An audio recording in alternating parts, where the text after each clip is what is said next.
To teaching exam study. दोस्तों, जैसा कि आप लोग को पता है कि सीटेट की एग्ज़ाम होने वाली है और यूपी टेट की भी एग्ज़ाम होने वाली। इस संबंध में सीटीपी की हार्वर्ड गार्डनर का बहुपति सिद्धांत की थ्योरी जो है वो जानकारी रखना आपके लिए काफ़ी इंपॉर्टेंट है। आइए क्विक रिवीजन करते हैं जिससे कि आप चीज़ों को आसानी से समझ पाएँ।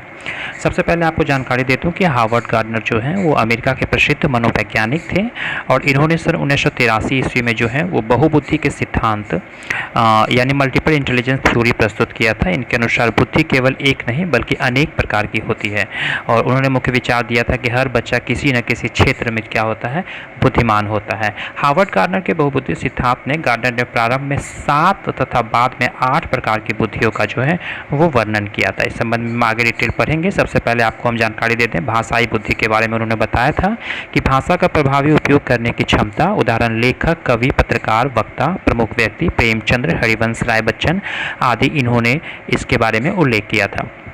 आगे तार्किक गणितीय बुद्धि के बारे में उन्होंने बताया था कि तर्क एवं गणना करने की क्षमता होती है, जैसे वैज्ञानिक में होती है, गणितज्ञ में होती है, इंजीनियरिंग में होती है। ये सब व्यक्ति जो होते हैं तर्क एवं गणना करने में काफ़ी ज़्यादा माहिर होते हैं। आगे तीसरी प्रकार की बुद्धि उन्होंने बताया था कि दृश्य स्थानिक बुद्धि यानी कि चित्रों एवं आकृतियों को समझने की क्षमता, उदाहरण में जैसे चित्रकार, वास्तुकार और डिजाइनर जो हैं इस संबंध में आते हैं। वहीं अगर बात करें शारीरिक गतिविधि के संबंध में, शारीरिक गतिविधि की जो बुद्धि होती है वो शरीर का कुशल उपयोग करने की क्षमता, उदाहरण खिलाड़ी, नर्तक और अभिनेता जो हैं इस श्रेणी में आते हैं। आगे हम बात करते हैं संगीतीय बुद्धि के बारे में और संगीतीय बुद्धि में संगीत को समझने एवं बनाने की क्षमता, उदाहरण में बालक एवं संगीत इस श्रेणी में आते हैं। और आगे हैं 6 नंबर में पारस्परिक बुद्धि, जिसमें कि दूसरों की भावनाओं में व्यवहार को समझने की क्षमता इसमें आती है, जैसे शिक्षक, नेता और सलाहकार जो होते हैं वो दूसरे को एक तरह से काउंसलिंग के रूप में काम करते हैं और जानकारी देते हैं उनकी सर्वांगीण विकास के लिए। आगे है 7 नंबर में आत्मपरक बुद्धि, जिसे इंटरपर्सनल इंटेलिजेंस कहा जाता है और इसमें स्वयं को समझने की क्षमता होती है, जैसे दार्शनिक में होती है, चिंतक में होती है। आगे है प्राकृतिक बुद्धि। प्राकृतिक बुद्धि जो होती है वो नेचुरलिस्टिक इंटेलिजेंस होती है और इसमें प्रकृति एवं जीव जंतुओं को समझने की क्षमता इसमें विकसित होती है, जैसे कृषि वैज्ञानिक, पर्यावरणविद आदि।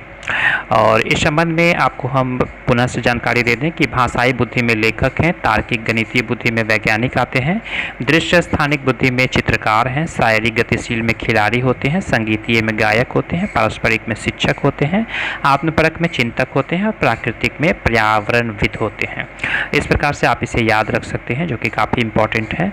और एग्जाम बूस्टर्स के लिए आपको बता दें 8 तरह की जो इंटेलिजेंसी होती है उसमें भाषाई, तार्किक, दृश्य, शारीरिक, संगीतज्ञ और पारस्परिक, आत्मपरक और प्राकृतिक होती है। और इसमें आपको एक जानकारी और दे दें कि बहुबुद्धि के जो सिद्धांत के जो प्रतिपादक थे वो हार्वर्ड गार्डनर को कहा जाता है। आपको अगर डायरेक्ट प्रश्न आएंगे तो आप जरूर इसे बना पाएंगे। 1 लाइन रिवीजन में अगर आप देख सकते हैं तो गार्डनर ने बहुबुद्धि सिद्धांत दिया था और प्रत्येक बालक में अलग अलग प्रकार की बुद्धि होती है, उन्होंने इसके बारे में भी बताया था। बुद्धि केवल IQ तक सीमित नहीं होती है, प्राकृतिक बुद्धि बाद में जोड़ी गई थी।